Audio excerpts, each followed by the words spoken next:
Hello hello, j'espère que vous allez bien. On se retrouve pour mon bilan lecture du mois de juin et préparez vos boissons, votre casse-croûte, la totale parce que j'ai un nombre incalculable de livres. Je pense que j'ai environ bien 25-30 livres à vous montrer, peut-être même plus. En fait je participe au Holy Book Challenge. J'étais pas du tout censée y participer parce que ce mois-ci j'avais ma soutenance ce matin et mon mémoire à rendre. Donc j'avais pas prévu d'y participer, mais dans l'équipe de Mathilde, là où il y a aussi Lauralie, il y a eu une personne en moins et donc du coup on m'a proposé de rejoindre et je voulais pas les laisser toutes seules dans la panade, donc du coup j'ai décidé de rejoindre le challenge. Le problème c'est que moi je suis quelqu'un qui participe pas beaucoup au challenge par équipe et avec des points parce que je refuse de pénaliser mon équipe. Du coup je vais faire que lire, plus regarder de séries, plus regarder de films, juste pour être sûre que mon équipe gagne et que je la pénalise pas. Du coup vous allez voir, j'ai énormément lu. J'ai lu pas mal de contes ou de romans, par exemple Réponse, La Belle et la Bête, tout ça. Je pense que je vais pas tous vous les détailler parce que ça fait beaucoup. Je vais vous parler surtout des romans que j'ai lus et des mangas, enfin bref. Mais donc voilà, sachez que j'ai aussi lu quelques contes mais je vais pas tous vous les détailler parce que ça risque de faire beaucoup. Je vais les prendre un petit peu au pif, sachant que du coup ces deux premières semaines, la première semaine c'était Young Adult, la deuxième semaine c'était Fantasy et là la semaine en cours c'est thriller, horreur et polar. Donc du coup là on est le 29 et je vais encore lire quelques livres avant le 1er juillet je pense. Mais comme je pars en vacances ce week-end, il fallait que je filme ma vidéo maintenant, donc je vous les inclurai dans le bilan du mois prochain. On va donc commencer par l'ouverture de mon livre du mois avec, vous savez, les livres que j'ai emballés, les reliques de ma palle que j'ai emballés justement pour pouvoir les sortir et les lire avant la fin de l'année. Donc du coup mon copain m'a choisi celui-ci, un hardback. Je lui demande de choisir parce que moi bon là je m'en souviens plus, mais je me suis dit au cas où je me souviens un petit peu des livres. Donc c'est parti. Je suis pas sortie parce que ça veut dire qu'il faut que je le rajoute à ma pile à lire du challenge A Court of Readers, mais c'est pas grave parce que en vrai il me tente. Je sais pas pourquoi il est resté aussi longtemps dans ma palle, mais c'est Uprooted de Naomi Novik. J'avais bien aimé Spinning Silver mais ça avait pas été un coup de cœur. Et c'est la très jolie édition Illumicrate. Donc voilà, je vais la rajouter dans mon planning des lectures de juillet, il faudra pas que j'oublie. Et du coup, on peut passer au bilan lecture de ce mois-ci. Alors, je vais prendre les livres un petit peu comme ils viennent, comme je vous ai dit, donc ça sera un mélange de toutes les semaines du challenge, un petit peu mélangé.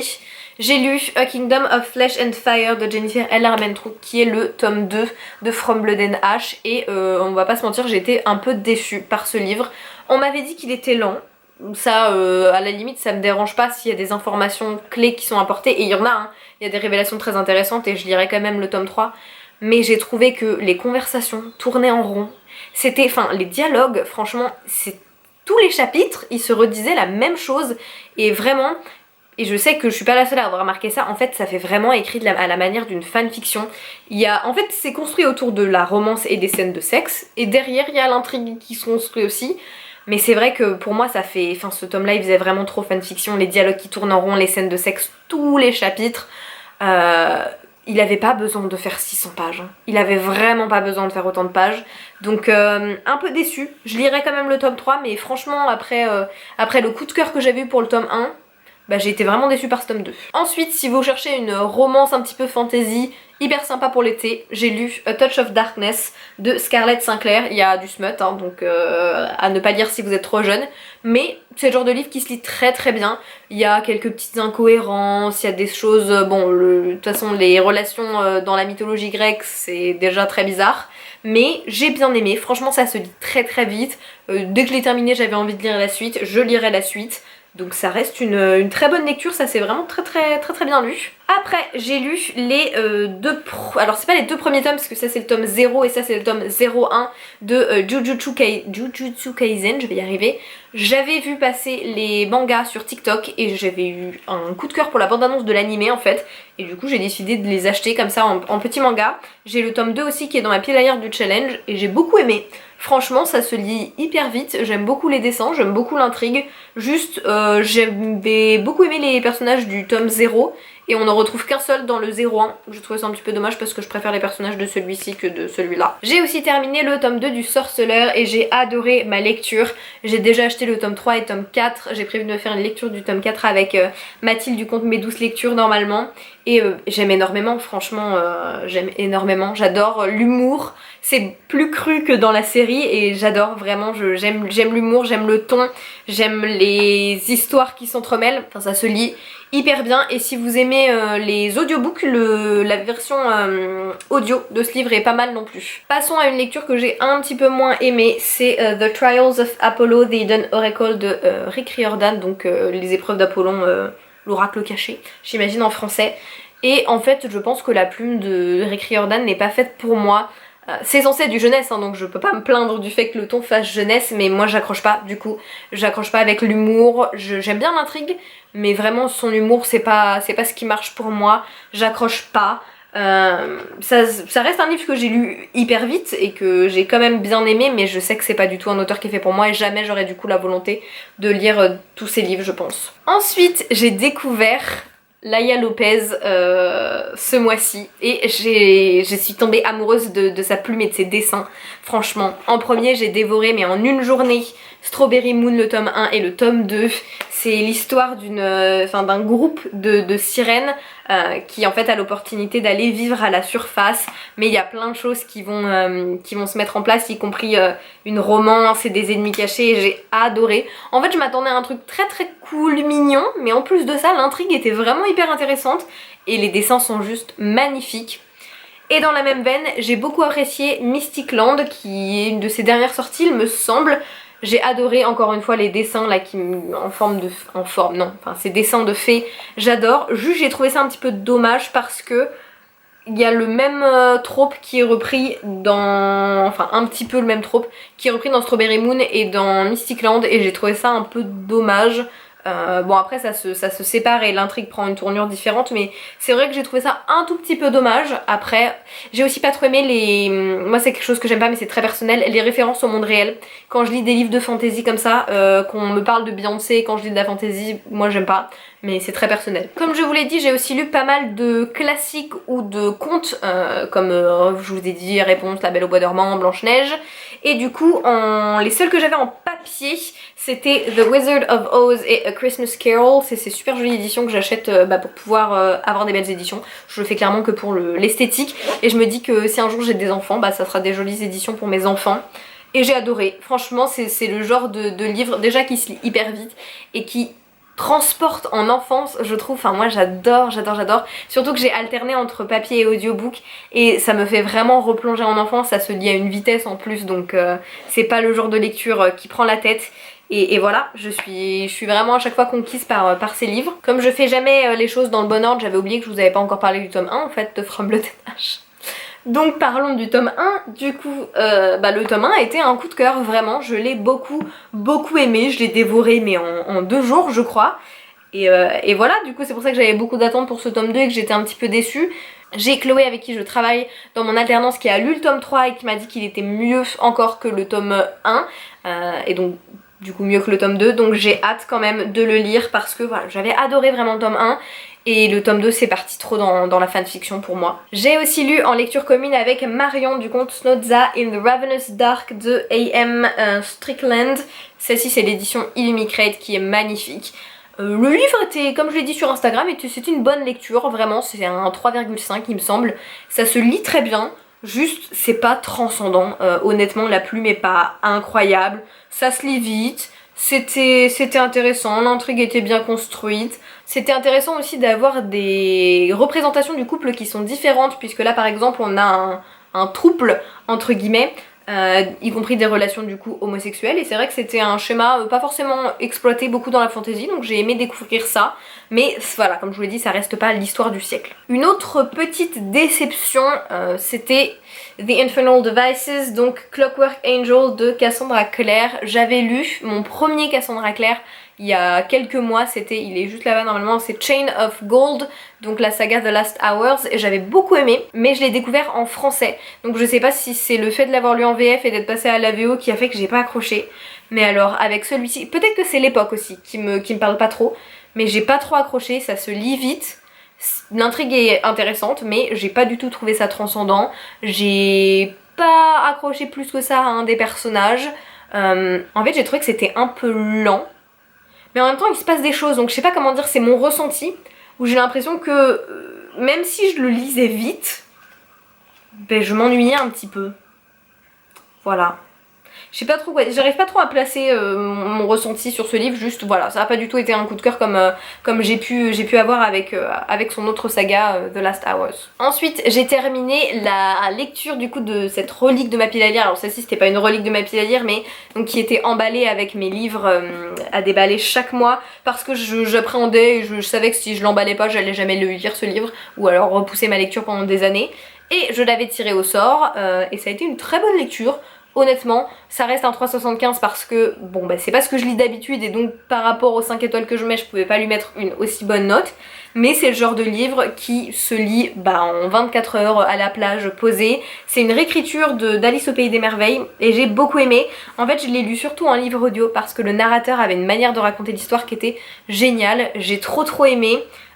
Sa manière de lire, donc voilà, je l'ai dévoré, mais c'est vrai que ça reste pas un coup de cœur incroyable, mais une histoire sympa, surtout pour découvrir la plume de Tahereh Mafi au niveau de la littérature plus middle grade. Notre lecture commune du book club du mois de juin était donc le Hobbit de Tolkien, hein, et je l'ai énormément aimé, je ne l'avais jamais lu. On se fait d'ailleurs 2 lectures communes du Seigneur des Anneaux cet été aussi avec le challenge, et donc c'était la première fois que je découvrais le Hobbit en livre. J'avais vu les films, mais j'ai adoré la plume de l'auteur en fait. J'ai vraiment eu un coup de cœur pour sa manière de raconter, son ton humoristique, sa manière de s'adresser à nous aussi. Moi c'est quelque chose que j'aime beaucoup, je sais que ça plaît pas à tout le monde, mais quand l'auteur nous parle à nous, pour certains ça peut donner l'impression de sortir de l'histoire, mais moi j'adore, donc vraiment j'ai énormément aimé.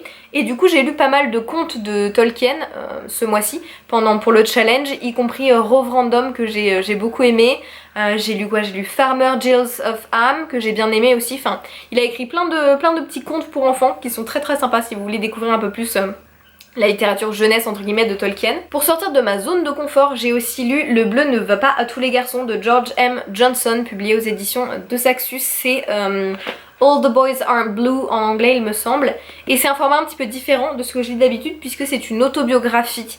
Voilà, c'est l'autobiographie de George du coup, qui alors aujourd'hui est transgenre, à l'époque où il a sorti le livre ne l'était pas, il était homosexuel, et donc on voit tout son parcours de vie du moment où il est tout jeune, tout enfant à aujourd'hui, et comment est-ce qu'il s'accepte, comment est-ce qu'on grandit quand on est homosexuel, comment le regard des autres nous affecte, comment ça se passe au niveau de sa famille, toutes ces questions d'identité, de représentation. Et c'était intéressant d'avoir et son point de vue, et en même temps il parle beaucoup du point de vue de sa famille et du point de vue extérieur sur son ressenti, et j'ai trouvé ça très intéressant, même si c'était un petit peu bizarre parce que je lis vraiment pas souvent ce genre de format autobiographique. Au début j'ai eu un peu de mal, et au final j'ai trouvé ce livre vraiment extrêmement intéressant. Si c'est un sujet qui vous intéresse, je vous le recommande. En plus, pour une fois, la traduction de Saxus, bon il y a eu quelques soucis, mais ça reste hyper fluide, ça se lit très bien. Donc je vous le recommande vraiment. En parallèle, j'ai eu un coup de cœur pour The Gilded Ones de Namina Forna. Vraiment, celui-ci, je l'ai enfin sorti de ma pile à lire. Je sais pas pourquoi j'ai autant attendu, parce que franchement, mais une pépite. Alors juste, je pensais que c'était un one shot, c'est pas un one shot, du coup je me suis encore lancée dans une saga. Mais j'ai adoré, c'était beaucoup plus trash que ce à quoi je m'attendais. Dans les premières pages, c'est décapitation, démembrement, noyade, brûlure, enfin la totale. Donc si vous êtes très sensible à ça, je vous le conseille peut-être pas.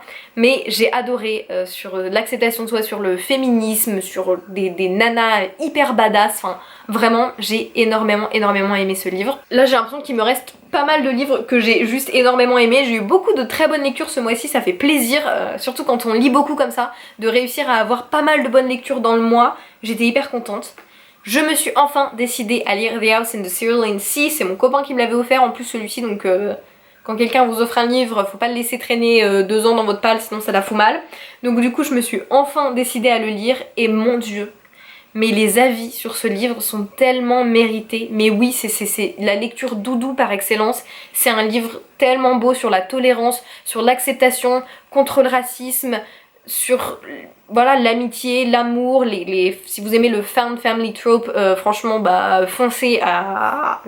foncez, voilà, je ne vais pas réussir à terminer ma phrase, mais vraiment j'ai adoré. En plus c'est un livre qui à la base raconte l'histoire d'un homme complètement ordinaire d'une quarantaine d'années, qui n'aime pas son travail, qui trouve sa vie morose, qui est en dépression nerveuse, et qui va être confronté à un bouleversement qui va avoir sa manière de penser être remise en cause et qui va voilà voir tout son monde changer, et c'est tellement intéressant de voir comment est-ce que il évolue et bref, je veux pas vous spoiler, mais c'est un livre qui est tellement beau. Si vous cherchez une lecture très douce pour l'été et très belle, celui-ci je vous le recommande à 2000%. Et enfin, je viens de terminer le 3e tome de cette série aujourd'hui, et j'ai commencé ce livre là il y a moins d'une semaine, donc autant vous dire que je les ai enchaînés.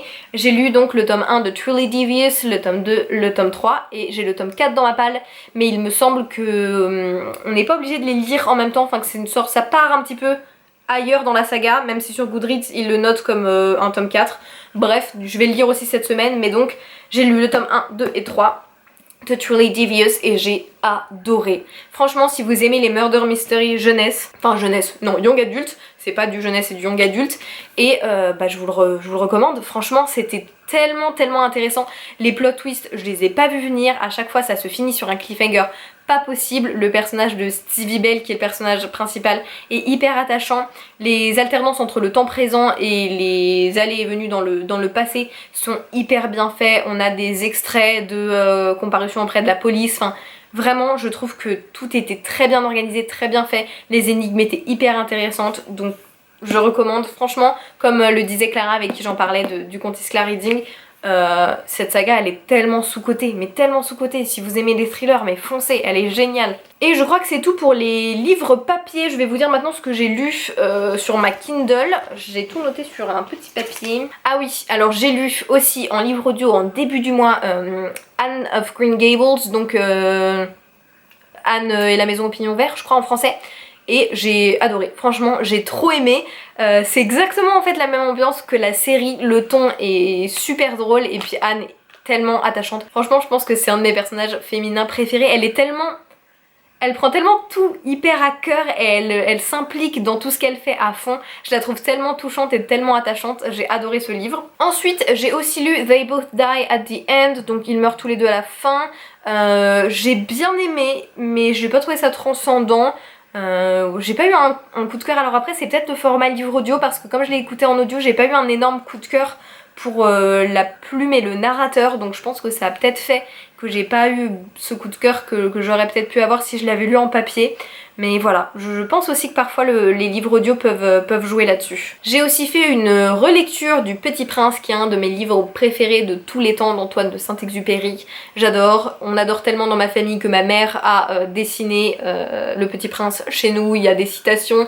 Donc bref, j'adore et j'étais trop contente de le relire. Je pense que je suis incollable à ce rythme-là sur ce livre, je l'aime tellement, je le trouve si beau, si poétique. Je vous le recommande si vous l'avez jamais lu, ça se lit hyper vite en plus, donc foncez. Aussi, j'ai découvert, je me suis fait toute sa bibliographie je pense, la plume de Neil Gaiman cette semaine, enfin la semaine dernière du coup, pour la semaine de la fantasy. J'ai lu Coraline, que j'ai bien aimé. Alors j'ai pas trouvé ça non plus, enfin je m'attendais à un truc encore plus incroyable, mais j'ai quand même énormément apprécié ma lecture. J'ai aimé le côté hyper dark, hyper creepy de l'histoire. Et j'ai découvert aussi ces livres encore un peu plus jeunesse avec Fortunately the Milk, qui est un sorte de livre pour enfants, sur un père qui va chercher du lait et qui se retrouve avec des aliens. Enfin c'est un livre qui est complètement perché, mais j'ai adoré vraiment. Et j'ai aussi lu Norse Mythology, toujours de Neil Gaiman, sur tous les histoires intéressantes, enfin il y en a plein, hein, mais sur les histoires autour d'Asgard, de Loki, Thor et tout, donc sur la mythologie nordique. Et c'était hyper intéressant d'avoir toute cette histoire de la mythologie nordique, surtout qu'en ce moment on regarde Loki avec mon copain. Du coup ça fait plein de nouvelles connaissances sur le sujet et c'est vrai que c'est hyper intéressant, et de voir aussi comment ça a été repris dans la série alors que dans la mythologie nordique c'est dit différemment. Bref, c'était hyper intéressant. Si c'est un sujet qui vous intéresse, je vous recommande vraiment ce livre. Et aussi cette semaine je me suis fait la trilogie City of Ghosts de Victoria Schwab, parce que quand elle écrit du middle grade, je crois qu'elle s'appelle Victoria Schwab et pas Vi Schwab. Et j'ai adoré. Franchement, je repoussais de le lire parce que je suis pas trop middle grade d'habitude. Bon là on se rend compte que finalement j'aime plutôt beaucoup ça. Et j'ai adoré. C'est l'histoire d'une jeune fille qui s'appelle Cassidy Blake et qui, suite à une expérience de mort imminente, donc c'est peut-être un peu dans le même univers que Vicious, je me dis, elle a en fait le pouvoir de traverser le veil, donc le voile qui nous sépare notre monde du monde des morts, entre guillemets, de ceux qui sont coincés et qui n'ont pas pu passer vers l'au-delà, donc les fantômes. Elle peut les voir, elle peut interagir avec eux, et donc du coup on va la suivre plusieurs fois dans ses aventures. En fait, ses parents sont chasseurs de fantômes mais n'ont jamais vu de fantômes, et dans chaque livre on va les suivre dans un endroit différent puisqu'ils vont tourner une sorte de série sur les endroits les plus hantés. Et donc dans le tome 1 elle va à Édimbourg, dans le tome 2 elle va à Paris, dans le tome 3 elle va en Nouvelle-Orléans, et c'était tellement intéressant, tellement bien écrit. De toute façon la plume de Willy Schwab est incroyable. J'ai lu les 3 livres en 24 heures. Et je regrette de les avoir juste en papier, enfin en papier non, en numérique, et de pas les avoir en papier parce que je les ai trouvés vraiment géniaux. C'était incroyable et ça se lisait super vite. En plus, comme c'est du middle grade, la plume est pas très compliquée. Si vous voulez commencer à lire en anglais, ça peut être aussi intéressant. Bref, je vous le recommande à 100%. Et voilà, du coup c'est tout pour mon bilan lecture qui est déjà pas mal conséquent. Je vous ai épargné, comme je vous ai dit, tous les petits contes que j'ai lus annexes, mais voilà, c'était intéressant de lire. Je sais que j'ai lu notamment La Petite Sirène, et c'est des contes où on se rend pas compte que Disney les a quand même pas mal édulcorés. La Petite Sirène c'est quand même beaucoup plus trash dans le conte original que la version Disney, mais voilà, c'était très intéressant. Du coup ça me permet de découvrir aussi des genres que je lis pas forcément, des auteurs que j'aurais pas forcément lu ce challenge, notamment Neil Gaiman, voilà, que j'ai découvert et que maintenant j'aime énormément. Tolkien que j'aurais pas forcément découvert sur du jeunesse. Voilà, j'ai hâte de continuer le challenge. Là on est dans la semaine thriller, du coup je pense que je vais pas tarder à commencer. Je me suis pris Stalking Jack the Ripper, je me suis pris The Inheritance Game, je vais commencer aussi Ace of Spades. Bref, donc du coup je pense que mon bilan de juillet sera encore très chargé. En plus juillet et août il y a aussi notre challenge qui commence avec l'Oralie, A Court of Readers, donc du coup j'ai une palle à rallonge. Bref, préparez-vous pour 2 prochains bilans lecture bien chargés. N'hésitez pas à me dire ce que vous comptez lire cet été. Et puis je vous fais des gros bisous et je vous dis à la semaine prochaine. Ciao ciao.